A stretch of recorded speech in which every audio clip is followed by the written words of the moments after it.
Dear friends, அனைவருக்கும் வணக்கம். வாழ்க வையகம், வாழ்க வளமுடன். இன்றைக்கி நம்மளுடைய ஃபார்மசி அப்டேட்டில் நாம் டிஸ்கஸ் பண்ண டாபிக் என்ன அப்படின்னா, பிஃபார்ம் லேட்ரல் என்ட்ரி கோர்ஸை பற்றி கேட்டிருந்தாங்க ஒரு சில நண்பர்கள். அதாவது 62.5% இருக்குது பிஃபார்ம் லேட்ரல் என்ட்ரி கவர்மெண்ட் காலேஜில் கிடைக்குமான்னு சொல்லி கேட்டிருக்கிறாங்க. ஸோ அதுக்கு என்ன ஆன்சர் சொல்லி பார்த்தோம் அப்படின்னா, பிஃபார்ம் லேட்ரல் என்ட்ரி டிகிரி கோர்ஸுக்கு வந்து எத்தனை நம்பர் ஆஃப் கேண்டிடேட்ஸ் அப்ளை பண்ணுறாங்களோ அதை பொறுத்து தான் வெரி ஆகும். ஃபார் எக்ஸாம்பிள், இப்போ நமக்கு அப்ளை பண்ணுற கேண்டிடேட்ஸ்லேயே ஃபஸ்ட்டு ஒரு 15 ரேங்க்குள்ளே நம்ம வரோம் அப்படின்னா கண்டிப்பாக நமக்கு சீட் கிடைக்கும். அதே மாதிரி சேம் கொஸ்டின் தான், பிஃபார்ம் லேட்ரல் என்ட்ரி கவர்மெண்ட் காலேஜில் கிடைக்க எத்தனை பர்சன்டேஜ் வேணும் அண்ட் கவுன்சிலிங் டேட் ஃபார் 2024 கேட்டிருக்காங்க.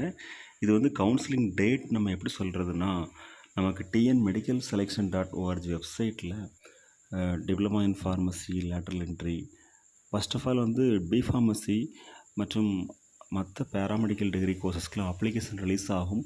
அதெல்லாம் முடிஞ்சதுக்கப்புறம் தான் டிப்ளமா இன் ஃபார்மசி, எம்ஃபார்மசிக்கெல்லாம் அப்ளிகேஷன் வரும். அதில் வந்து கவுன்சிலிங் எப்போ இருக்குதோ அந்த டேட்டில் தான். அது சொல்லி பார்த்தோன்னா இப்போது வந்து நமக்கு மே மந்த்து முடிய போது, இன்னும் ஒரு 4 மந்த் இல்லை 5 மந்த் ஆக வாய்ப்பு இருக்குது. ஸோ டென்டேட்டிவாக தான் நம்ம சொல்கிறோம். நமக்கு அஃபிஷியலாக நோட்டிஃபிகேஷன் வந்ததுக்கப்புறமா ஷேர் பண்ணிக்கலாம். Thank you friends. நெக்ஸ்ட் அதே சேம் கொஸ்டின் தான் நண்பர்கள் கேட்டிருக்காங்க. இந்த இயர் பிஃபார்ம் லேட்ரல் என்ட்ரிக்கு கட் ஆஃப் எவ்வளோ எக்ஸ்பெக்ட் பண்ணலாம்னு சொல்லி கேட்டிருக்கிறாங்க. மோர் தென் 80 எக்ஸ்பெக்ட் பண்ணலாம். அது வந்து நம்பர் ஆஃப் கேண்டிடேட்ஸ் அப்ளை பண்ணுவாங்களே அதை பொறுத்து தான் வெளியாகும்.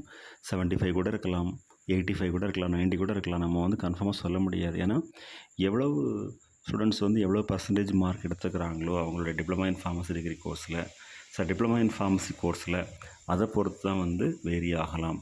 ஸோ 80%ங்கிறது ஒரு நார்மல்.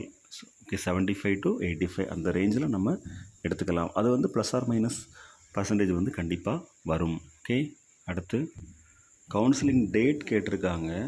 ஸோ கவுன்சிலிங் டேட் வந்து பார்த்தோம் அப்படின்னா, நமக்கு அப்ளிகேஷன் ஃபார்ம் ரிலீஸ் ஆனதுலேருந்து ஒரு 1 or 2 வீக்ஸ் இல்லை 3 வீக்ஸ் கூட வரலாம். அதனால் நம்ம வெயிட் பண்ணி பார்க்கலாம். நம்மளுடைய tnmedicalselection.org இல்லை tnhealth.tngovernment.in வெப்சைட்டில் நமக்கு எப்போ நோட்டிஃபிகேஷன் வருதோ அது வரைக்கும் வெயிட் பண்ணி பார்க்கலாம். So according to my knowledge இதில் வந்து எந்த டேட்டில் சொல்லுவாங்க அப்படின்னா, யூஸ்வலாக லாஸ்ட் அகாடமிக் இயரில் நமக்கு செப்டம்பருக்கு மேலே வந்ததுனால இப்போவும் செப்டம்பருக்கு மேலே எதிர்பார்க்கலாம். Thank you. Best wishes for all success in our life. வாழ்க வையகம், வாழ்க வளமுடன். நன்றி.